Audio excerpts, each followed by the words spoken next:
But the marimba, is it so easily portable? It's not like a piccolo or something difficult.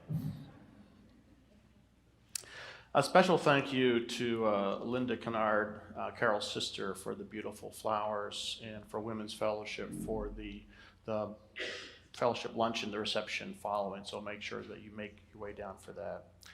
I'd like to welcome you to the celebration of life for Carole Hugunin. May God give you, for every storm, a rainbow, for every tear, a smile, for every care, a promise, and a blessing in each trial. For every problem life sends, a faithful friend to share. For every sigh, a sweet song, and for every answer, and an answer for each prayer. In the midst of life, we are in death. From whom can we seek help? Our help is in the name of the Lord who made heaven and earth. Friends, we have gathered here to celebrate our faith and to bear witness to the life and love of Carole Hugunin amongst us. We come together in grief, acknowledging our human loss. May God grant us grace that in pain we may find comfort, in sorrow, hope, in death, resurrection. Let us pray. O God, as we stand before the mystery of death, may we see the light of your love illuminating our paths. Help us commit ourselves and those dear to us to your never-failing love, both in this life and in the life to come, so that when our days here are accomplished, we may enter the joy of your home, not made with hands, but eternal in the heavens. Amen. And now I was reading from Ecclesiastes.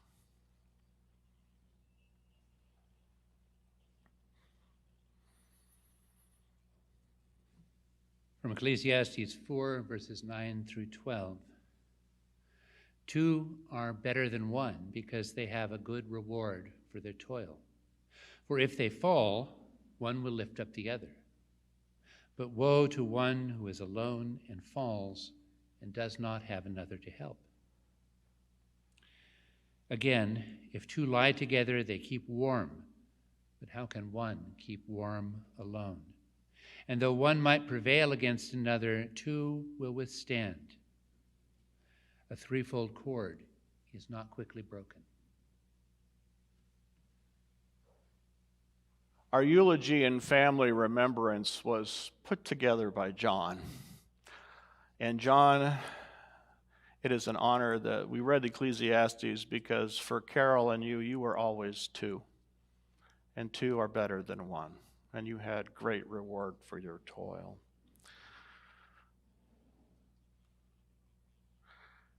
Carole Hugunin was born in Chicago in 1944, training for the Tour de France. Around the same time, John was growing up in Bakersfield, John training for the Tour de Frankenbeans. That actually, that did not come from John. I took liberty on those last two slides. Apologies, John. Carole's family moved to Santa Monica 2 years later, and she became a beach bunny and continued to live with a wonderful younger brother, Ralph, and younger sister, Linda. Oh, we're going the wrong way. Carole graduated from Samo High School in 1962, and she was accepted to UC Berkeley. She was accepted, but her conservative father refused to let her go there because of all the left-wing radicals. Those are his words, not John's. This was during the Berkeley free speech movement led by Mario Savio, and so instead Carole decided to go to the UC Santa Barbara, and John writes, "Thank God for her conservative father." Carole met John at a sorority fraternity party, and John was immediately smitten by the beautiful beach blonde bunny from Santa Monica, though they spent their first meeting discussing differential calculus and integral calculus. That's what they say. I'm not sure I believe it. But the two nerds really hit it off, and Carole and John both graduated from UC Santa Barbara in 1966. Shortly after graduation, Carole and John were married on September 17, 1966. They spent 59 wonderful years together, including the 4 years they were together in college. Their first home was in Goleta, just north of Santa Barbara. Carole taught at the local elementary school, and John worked for IBM. Their son Jim was born in 1970. Carole is survived by son Jim, daughter-in-law Aletta, grandson Jasper, granddaughter Mithril. She is also survived by her brother Ralph, sister Linda, and sister-in-law Maureen, and her sister-in-law Norma, and by nieces Pam and Leah. And now we are going to, if you will rise for the singing of our opening hymn, "In the Bulb There is a Flower." Lee.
Please be seated.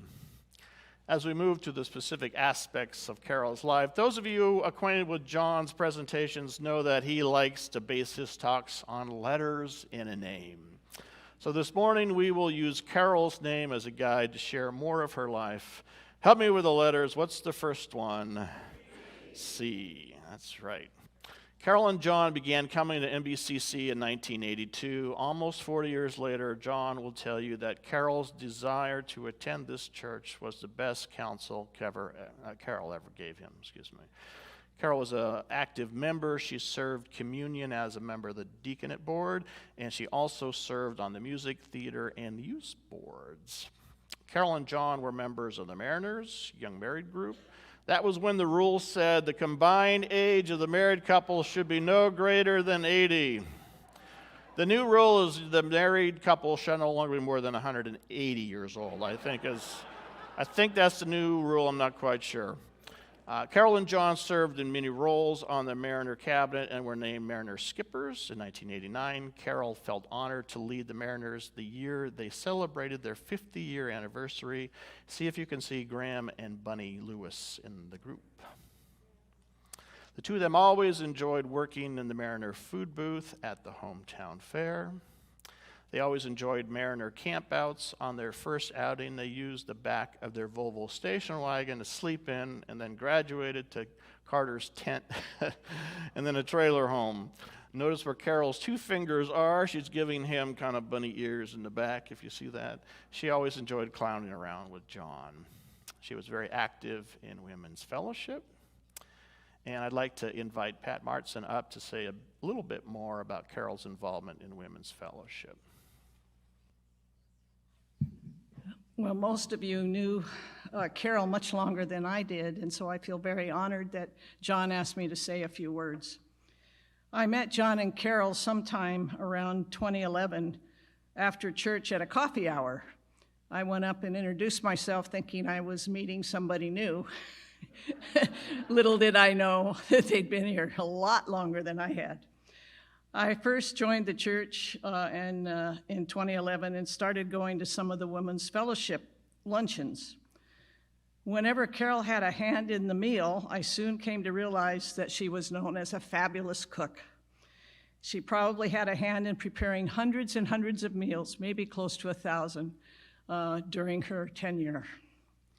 Then in 2014, Carole and I became co-presidents of Women's Fellowship. We worked together for 2 terms, and I thoroughly enjoyed working with her. We would always meet at her house for our planning, and she would always have delicious munchies to start the meeting to go with the coffee.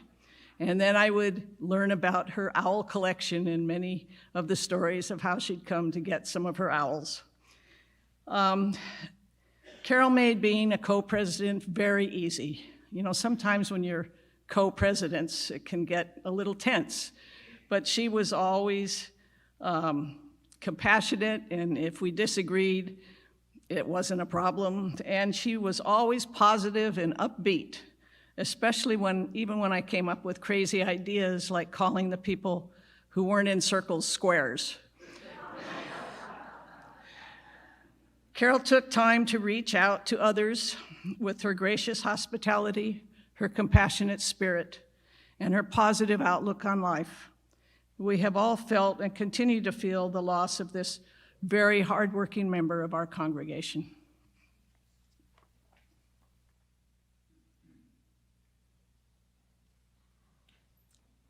I'd like to invite Carole's granddaughter, Mithril, up to say a bit more about Carole's needle crafting.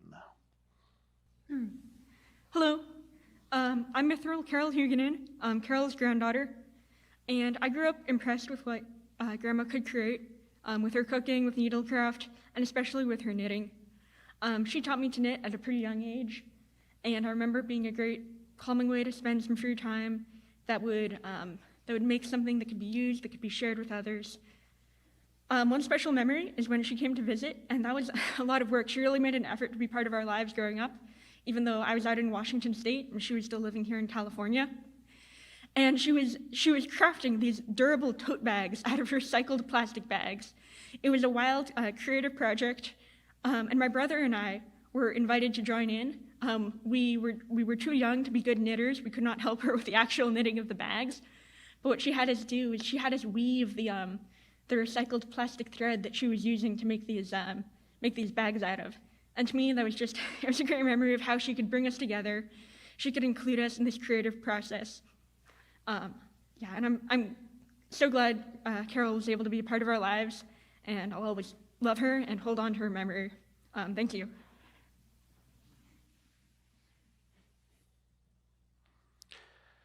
Carole's also very active in the women's quilters group.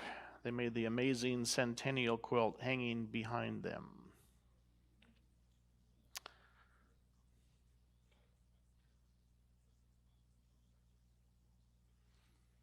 And now I'd like to invite Carole's grandson, Jasper, up to say a bit more about Carole's quilting.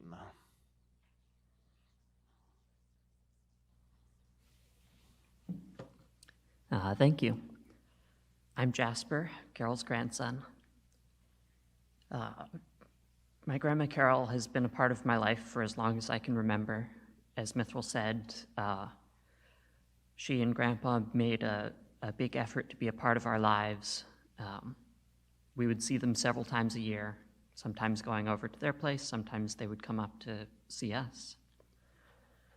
Some of the earliest memories I have with my grandma are often when we would be visiting with them, my parents would go out for a date night, and my grandparents would watch us kids. Those were always very fun times. We would play games, and we would stay up past our bedtime. Grandpa would tell grandpa jokes.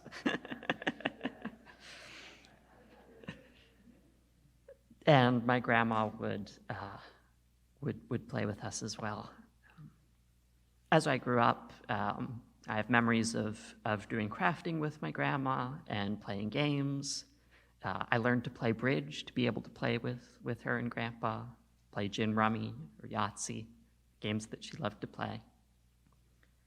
The story I want to tell today is about this quilt that is currently hanging up in the fireside room in the museum. One year, my grandma offered to make me a quilt based on a design that I could come up with. And this was very cool, but the problem was I had no idea what makes a reasonable quilt design. So the design I came up with had all sorts of sharp corners and weirdly shaped triangles and weird angles. And it was very difficult for my grandma to put this quilt together. It took her several tries. She had to tear it apart and start over a couple of times. I think that in the process, she had to invent one or two new quilting techniques to get it all to come together. And it ended up as this beautiful quilt that keeps me warm in the winter and is a tangible piece of memory that I have of my grandma. So please check it out in the fireside room after the service, if you have the time. Thank you. And thank you to Jasper and Mithril. And the two of them have arranged a display of Carole's knitting and quilting downstairs in Carole's museum. Don't leave without walking through the museum. I'm going to invite the choir up to honor the beauty of Carole's painstaking work. They're going to sing For the Beauty of the Earth. And while they are singing For the Beauty of the Earth, I invite you to think about memories that you have of Carole, because you will have an opportunity for audience participation time following an open mic.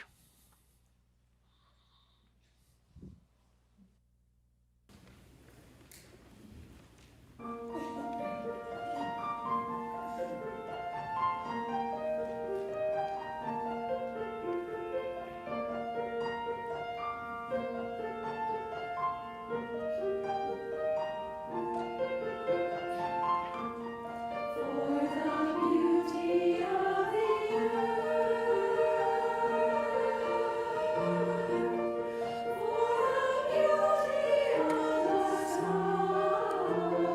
sky.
The next C is for cooking.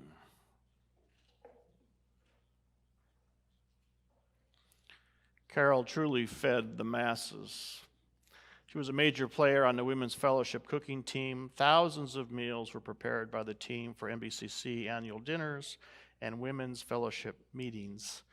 Carole also helped Deanne Johnson with food preparations for the youth summer schools and also prepared food for many patrons' recognition lunches held for various MBCC plays.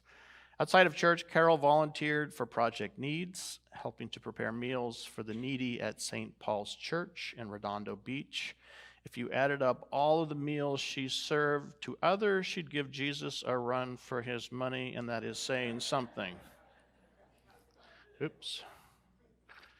All right.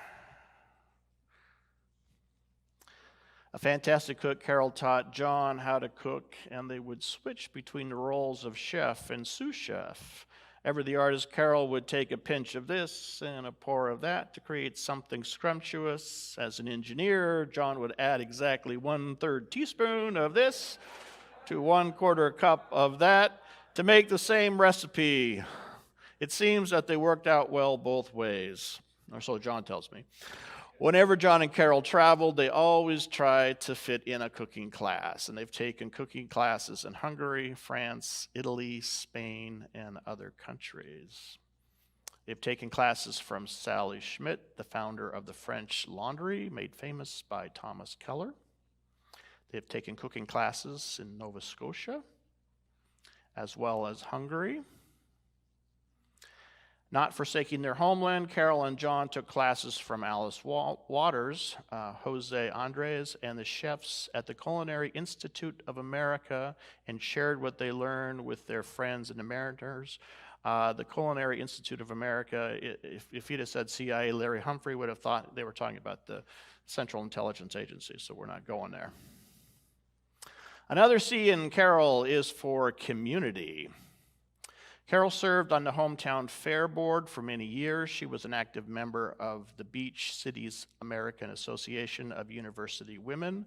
Carole also worked every year as a volunteer at various election polling locations while both Carole and John even shared their home in the old days for a voter polling place. The final C in Carole, I promise, the final C is for competition. Carole loved to play games. John and Carole played competitive bridge as a team. They even played on bridge club cruises. Very few married couples played as a team because they would get in arguments over each other's mistakes. At least they started the cruise married, but then they often, no, I'm kidding. Carole and John never had one argument over the years they played together. Carole enjoyed playing golf with her family. When she wasn't playing bridge or golf, she enjoyed board games and working on puzzles with Jim, Aletta, Jasper, and Mithril when they visited. Carole and John competed in the Calaveras County Frog Jumping Competition. Not sure this is a sign of respect for the minister, but their frog's name was Calhoun.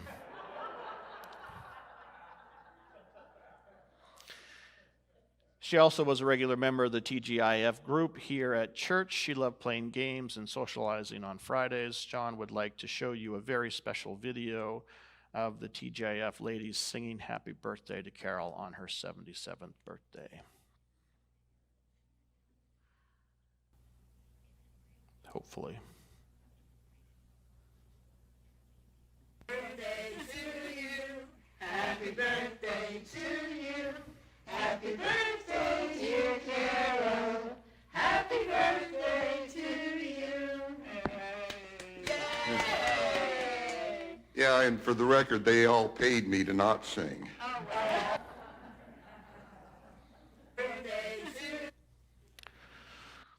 What's the next letter in Carole's name? A. Stands for acting support. Although Carole and John never took a drama class in their lives, thanks to Sally Stowe, they became involved in the theater here at MBCC. Carole started off painting sets with Sally and then moved to stage managing.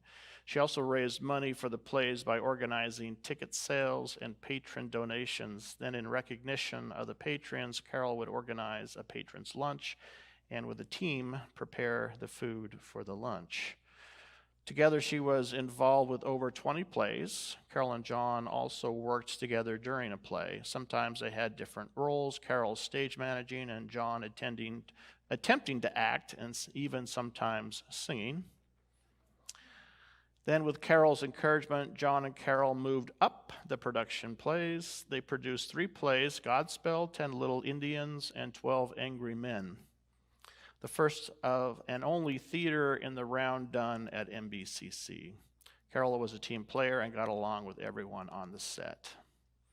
Carole, John, Jim, Aletta, Jasper, and Mithril are regular patrons and attendees at the Ashland, Oregon Shakespearean Festival. They started going when Jim and Aletta were in high school. They even stayed at Graham and Bunny Lewis's bed and breakfast a few years. What's the next letter? R. Carole loved to read books and share what she had learned through reading. She even got John interested in reading, and the two of them enjoyed sharing books on their Kindles. Carole was a member of UW. John would join her at their special meetings where a book author would be present to discuss their writing. Carole loved reading with the kids. You couldn't get her away from books even when they were traveling. Carole and John were members of multiple book clubs. When both Carole and John read Boys in the Boat, they took a short trip to the UCLA rowing boathouse just for kicks. Another R is for resilience. I'm at a loss regarding this in the next slide. All right, what is the next letter? O. Carole's sorority mascot was an owl, so she decided to collect owls. At last count, there are over 300 pictures, sculptures, and stuffed owls in the house, and that is not even counting her socks. The two grandkids enjoyed sharing Carole's love of owls. They enjoyed reading about them. And there's nothing like owl puke. I mean, nothing says grandmotherly love like owl pellets, I think is what they call them. But most of all, they enjoyed making owl cookies. Yum. I almost forgot there's a bathroom in her house that has over 70 owls in it. Of course, it is referred to as the hoot room.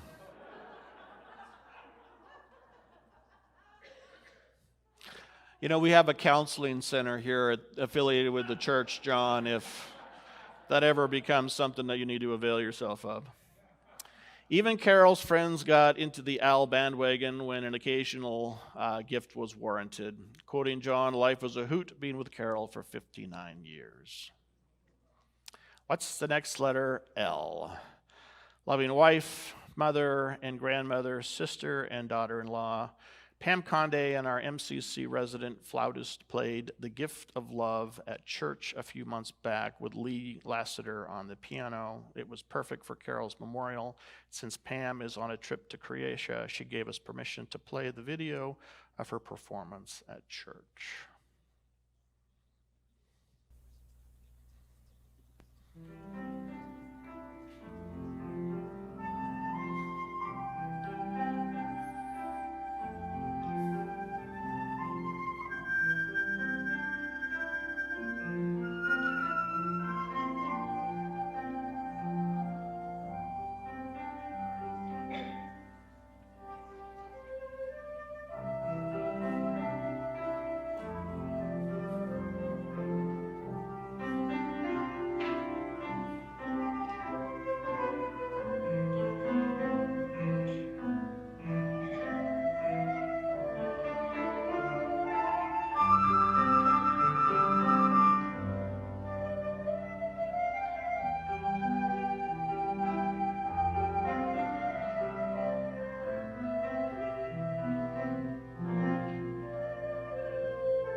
What's the final letter of Carole's name?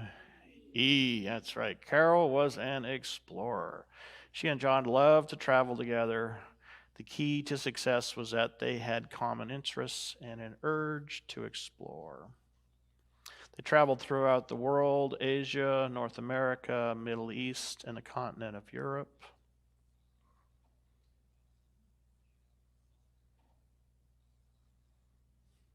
During their travels in Europe, they preferred to purchase guide books on each country and then drive themselves around in a rental car. No need for an official human guide. Their most adventurous trip they ever took was to rent a small canal boat and navigate it through the canals and locks of southern France. And they wonder why the French hate us. Neither one of them had ever driven a boat in their life. It was a learning experience, one to never be forgotten. It was all John's crazy idea. Having a resilient wife like Carole made the trip a success. He is also for exchange students. When Jeff left home for college, Carole needed to fill Jim's void. The solution was to house 9 different exchange students over many summers. The 3 Chinese students loved Carole's white rice. They claimed she made it as good as they had at home. Actions speak louder than words. One of the male students ate an entire pot of rice every single day. A French student stayed with Carole and John for 4 summers in a row. At her invitation, Carole and John attended her wedding in Menton, France. One of the 2 Japanese students was riding his bike across America. The 2 Swedish girls enjoyed going to the beach and checking out the lifeguards. I'm quite sure the lifeguards enjoyed checking them out as well.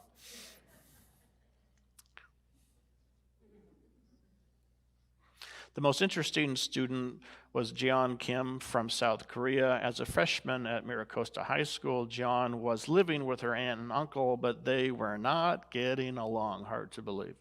Someone asked Carole if Jeon could stay with them for a few weeks until everything cooled down. A few weeks turned into 4 years. And thanks to Carole's home teaching, Jeon Kim graduated with honors, even though she could barely speak English as a freshman. Jeon's story illustrates Carole's skill as an educator. Carole received her teaching credentials in 1967. As part of the process, she worked as a student teacher in Watts. She always said that was the best teaching experience she ever had. It gave her an appreciation for the many parents who she met who valued the importance of a good education for their children. Carole's first official teaching job was at an elementary school in Goleta. She taught there 3 years until Jim was born in 1970. She focused on raising Jim until they moved to Manhattan Beach in 1982. She restarted her teaching career at Meadows School. There, with Jim's help, Carole set up the first computer lab in MB United School District. Carole was also active in education as a parent with her membership in 3 PTAs and president the Kiva School PTA in Arizona. At this point, I'd like to invite Jim up to say a few words about his mom.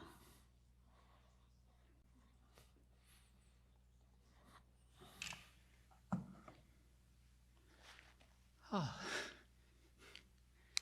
Didn't quite realize how hard it might be to go after all of this. Wanted to start off by mentioning that last picture of my mom teaching all those kids how to program actually has a funny story. We didn't set up the lab together. When I was in 8th grade, I actually wound up setting up the lab because this was at a time when none of the teachers knew what these computer things were or what to do with them. And so they brought in an 8th grader instead. For a long time, I've kind of liked to brag about the story that, yeah, that was it. And then, I gave my mom her job after that because, she filled in for me. What I don't usually include is she did the job way better than I ever did, partially because of that first experience, actually teaching kids. And I know more about computers than she does, but her ability to teach people and to share knowledge is so much greater than mine is. The other thing that I don't usually share, I was brought up here because I was the one person who wasn't going to cry, wasn't I? Yeah. It's the only reason I could do the job in the first place was my mom had taught me so much through the years, and it was her learning and all those things that I'd learned that made me able to do it. I want to tell a happy story about something that I learned from my mom. You've seen the pictures about the trips we'd take to Ashland, Oregon. We'd take those trips with my wife, Alita. One more time, Alita Finella, not to make fun of the minister, but you have way too many names to keep track of. And, it was an amazing celebration of theater. It was also a chance to play doubles tennis with my parents and to play contract bridge against them. Playing bridge against my parents got harder every year as they got better at bridge and got really good. And, of course, eating at a lot of lovely restaurants. And one of our favorite restaurants had this dish of spinach cheese wontons. So every time we'd go to Ashland, we'd order spinach cheese wontons, and we'd eat them together as a family. And then we'd leave, and it would be another year before we could have spinach cheese wontons again. So my mom comes up with a wonderful idea that we should figure out the recipe to spinach cheese wontons. And this sounds crazy to me, but this is the way my mom had this intuitive feel in the kitchen that my dad didn't have, and I never even managed to learn from her. But she was able to take a pinch of this cheese and a pinch of that cheese and try a little bit of this, and we'd wrap it all up in a wonton wrapper, cook it up, because the flavors change as you cook it up, and it heats, and you have the fried wonton, and we'd try one, and it wasn't very good. Try a different recipe, it was a little better. We kept doing this until, my mom, Alita, my girlfriend at the time, now my wife, figured out a great recipe. And we had a really good recipe for wontons. One thing we learned from that, though, was that making just a few wontons for ourselves was too many to eat. And this was another lesson I learned about food from my mom. So wontons became a recipe we made for parties, and it was something to share, and it was for sharing with other people. The other part of this is, I think sharing these kinds of experiences with my girlfriend is part of why she is my wife now. And when my wife gets together with her friends, listens to them complain about their mother-in-laws, my wife really likes to chime in with her own stories to show people how wonderful a mother-in-law can be. To finish the story, the next year we came back to Ashland, and we went to our restaurant, and we wanted to see, did our wontons measure up to this restaurant? And we go in, we taste the wontons, and everybody agrees we didn't get the recipe right. Our wontons don't taste quite like the restaurant. So what do? Well, turns out our wontons were way better than the restaurant. So in the end, we were pretty happy. I'd love to tell you more stories about my mom, about her making, this bright pink jelly out of prickly pear cactus, which seemed completely insane to me, because somehow we didn't get all of the needles from the prickly pears into our tongues. How she shared her joy of reading to me. She introduced me to the great masters of science fiction like Heinlein and Asimov and Bradbury. I remember reading science fantasy trilogies together where the new book would come out in hardcover and the two of us would race to the bookstore so we could buy the book the day it was available, and then we got to argue about who got to read it first. All the amazing things she made, you can see so many of them in the museum, but she also branched out and tried things like stained glass, or we made puppets together. Or one year I told her I wanted to be a one-eyed, one-horned, flying purple people eater for Halloween. And rather than say, "You're crazy," she said, "Okay," and that's what I was for Halloween. I even feel like, after all of these great stories about her cooking, I wanted to tell you a story about, you never put my mom in charge of cooking rolls, because it turns out that rolls and toast are the one thing she often messes up. And rolls and toast come out burnt more often than not. And how that can possibly be true with all of the amazing things she can cook the rest of the time, I will never know. This is when I should end my story, but I have a second story that I have to tell today. But I want to wrap this up quickly by sharing what was, in my mind, the greatest gift my mom gave me. Oh, and this is going to be tough, but my mom gave the world's best hugs.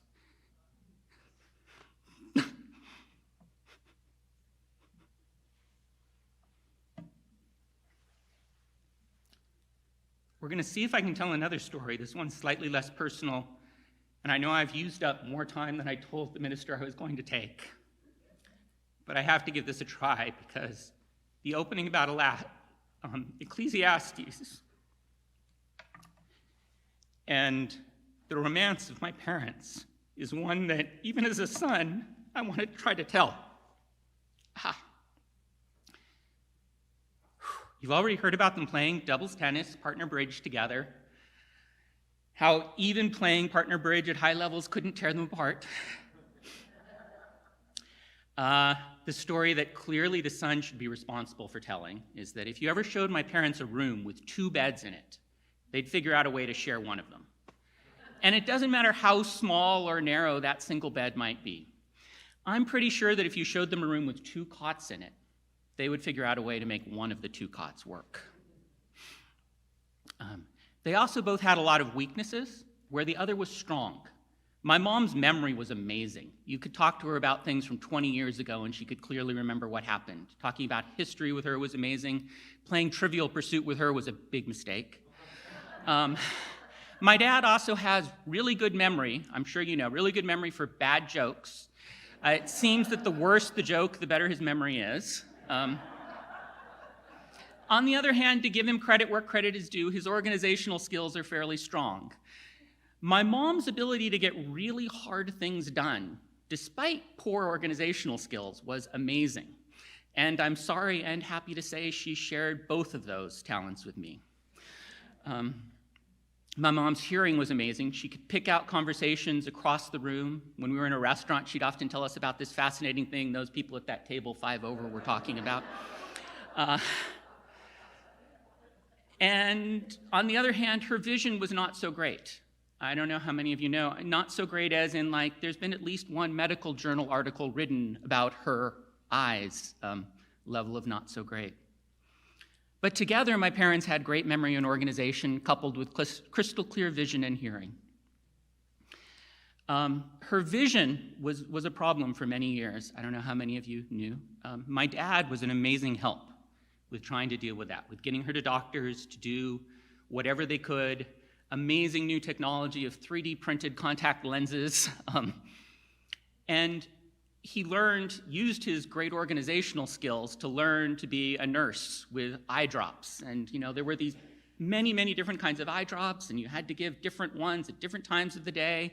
And he figured this out and managed to get my mom the right eye drops all the time and managed to make her, well, at least somewhat cheerful about it.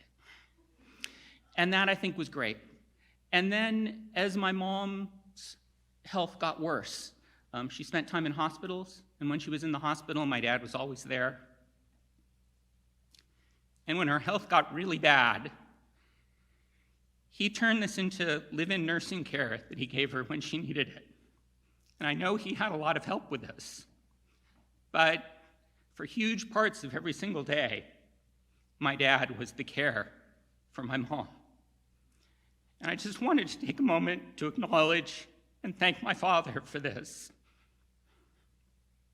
I think this was a priceless gift that he gave to my mom. And I know that it made her as happy and comfortable as she could have been in her final months. I can't quite finish there, because there are also so many gifts my mom gave to my dad through their relationship. And it's such a joy to me to still see as I miss my mom, to see those in my dad today. When I was a kid, my dad knew how to barbecue. That was it.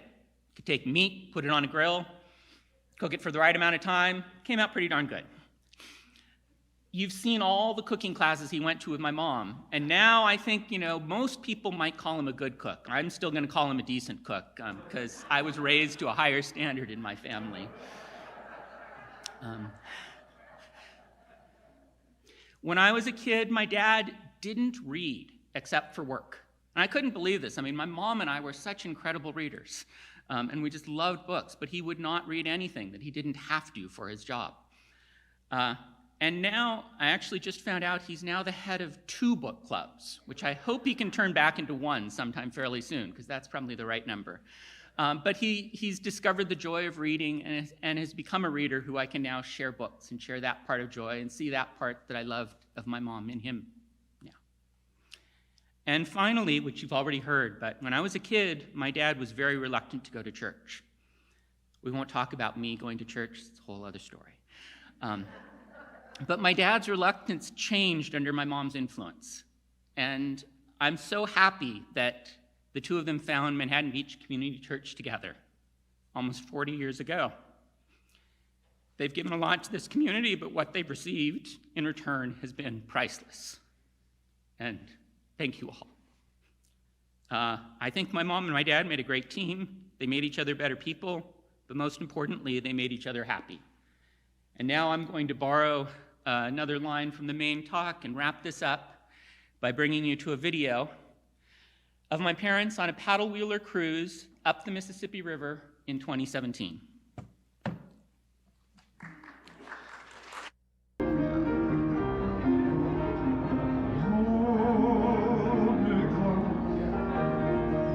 Never let me go.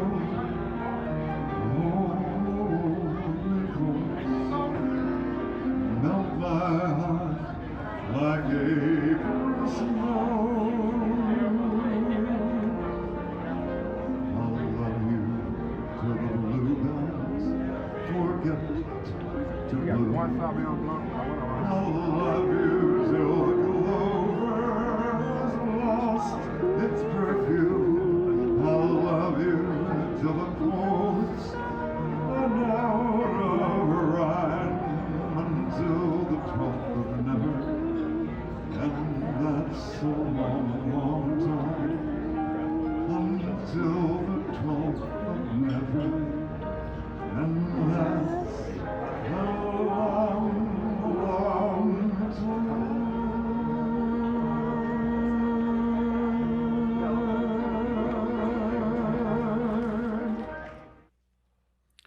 I think when she was whispering in your ear, wasn't she saying it's a pinch of basil, not a quarter teaspoon? Isn't? I could be wrong there. In grief and sorrow, there is joy of memory and love.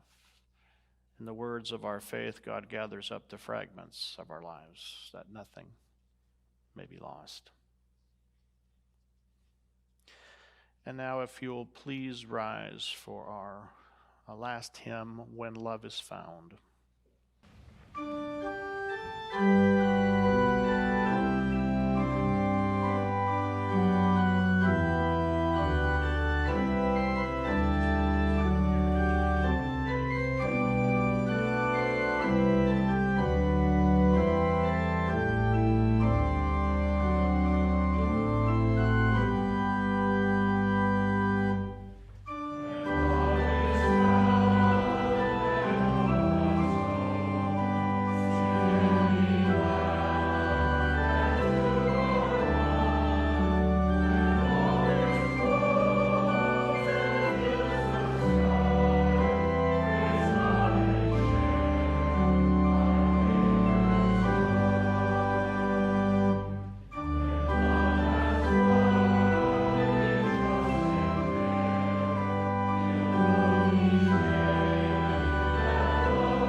Okay.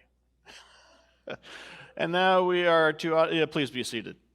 We are at audience participation time.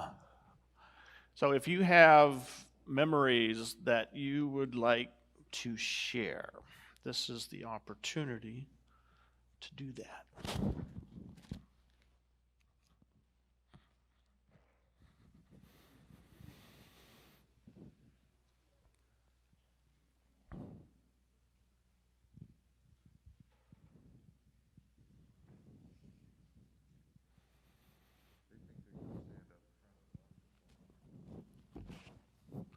This thing is making a mess of the mic.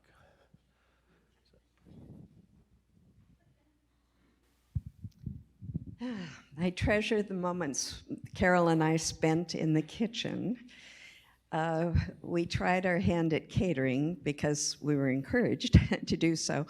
The first time we catered together was a fundraiser. Everyone within the congregation was urged to do something and then give the money to church, and that worked out pretty well. We did a couple of gigs, and people enjoyed our cuisine. Well, most people had already tasted it, so they knew what to expect. But at any rate, as time went on, it was clear we were not businesslike enough to do this successfully. We got kind of taken at one wedding reception in which the bride was told all of her family not to eat until everything was gone because she'd only made we were told there'd be so many people, and we'd made way more than we needed anyway. So everybody ate, but we didn't get paid accordingly. Anyway, that's a negative. Didn't mean to be negative here. It's just clear business wasn't our preference.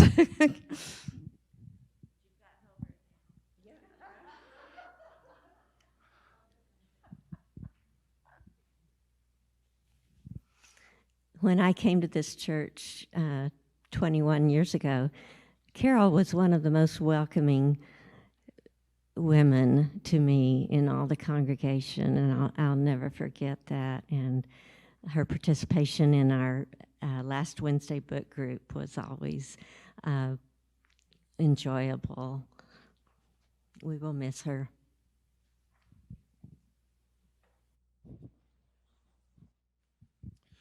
This is J.C. Edwards. I've got to hand it to Carole. Carole was a blonde beach girl from Santa Monica, which is about as cool as you can get in Southern California.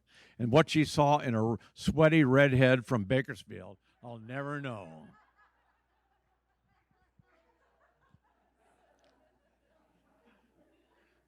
That is a question many of us have asked.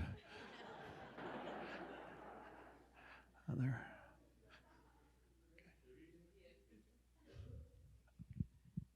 Hi, I'm Bonnie Selway. I go to Journey of Faith, and Carole welcomed me in the book club. And nobody asked me to the spring lunch because they didn't know who I was, but she had me sit at her table.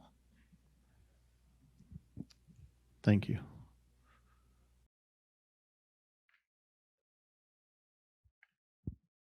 So I'm wearing my owls today for Carole. I just have a little story about how I learned Carole was my sorority sister. We were in Mariners together, and they were having a party at their house, and I needed to use the bathroom. So I walked into this bathroom, and really, literally 70 or more owls were staring at me. And I thought, nobody would have this many owls if they weren't a Chi Omega. And so I learned that we were sisters. And now she's gone to the Omega chapter. And I hope she rests in peace.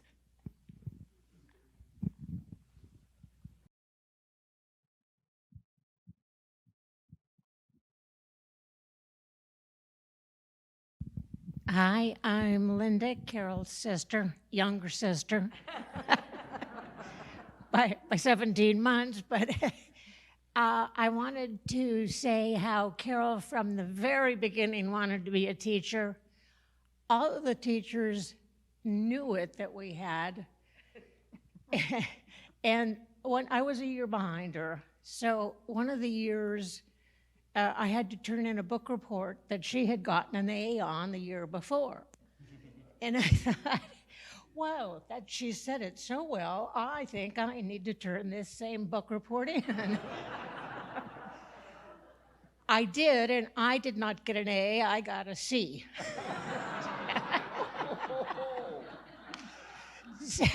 So she was loved by the teachers as well as everybody else. I miss her dearly. Thank you.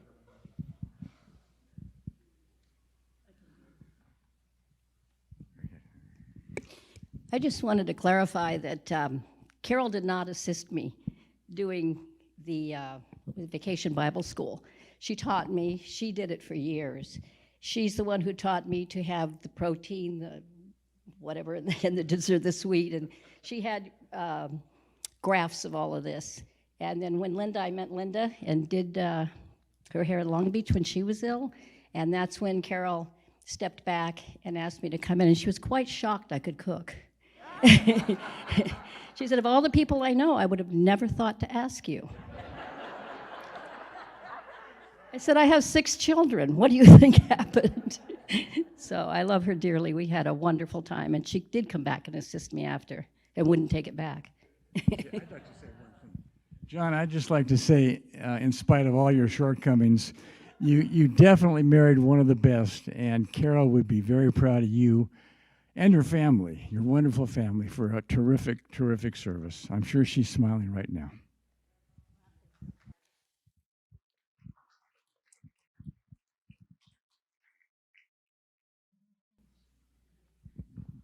Hi, I'm Rita Cook. And years and years and years ago, perhaps it was Carole's idea, I don't really know, but they invited my husband Ron and I to go up to the Hollywood area. And I've thought about this so many times. There we were with the windows down, the radio blasting, and we were bumper to bumper on Hollywood Boulevard, just having the time of our lives. And John was encouraging us. Carole was really quiet, but she was okay with it all. But I'll just never forget that. I think we were new mariners, and they were trying to help us get in the swing of things or something. Nothing says welcome to Mariners like bumper to bumper traffic.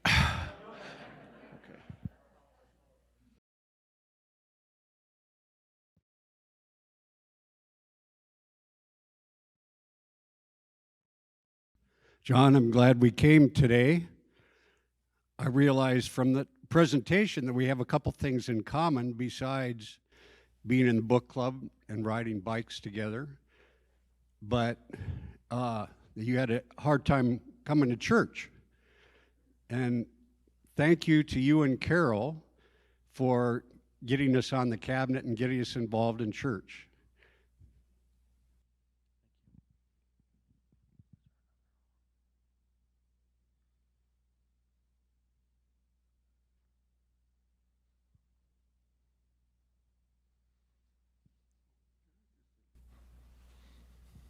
I'd also like to thank the members of our Manhattan Beach Rotary Club for being here. It's a very philanthropic organization locally and internationally, and it's another part of my family as well as this church. So thank you, Rotarians.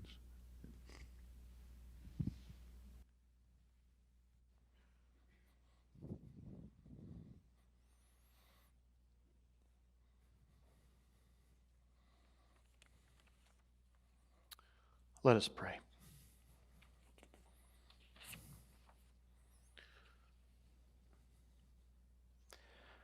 O God, all that you have given us is yours. As first you gave Carole to us, now we give Carole back to you.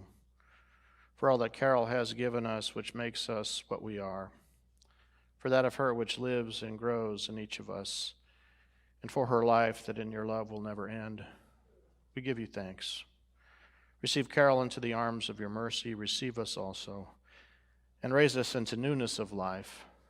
Draw those of us who remain in this life closer to one another. Make us faithful to serve one another. And give us to know that peace and joy, which is eternal life. Through Christ our Lord. Amen. And before we do the benediction, I think I walked over Lee's. Chances are wonderful, wonderful.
I began the service with an Irish blessing, and I will end the service with one.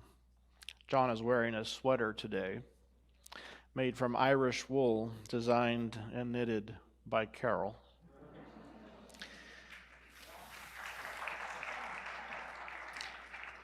He calls it his priceless sweater. Carole and John both had some Irish relatives, which may be news to some of you regarding Carole, not John. Of course, we all know John is part Irish, and there is enough blarney in him for 3 Irishmen. And so with that, where is the blessing? Oh, come on. There we go. May the road rise up to meet you.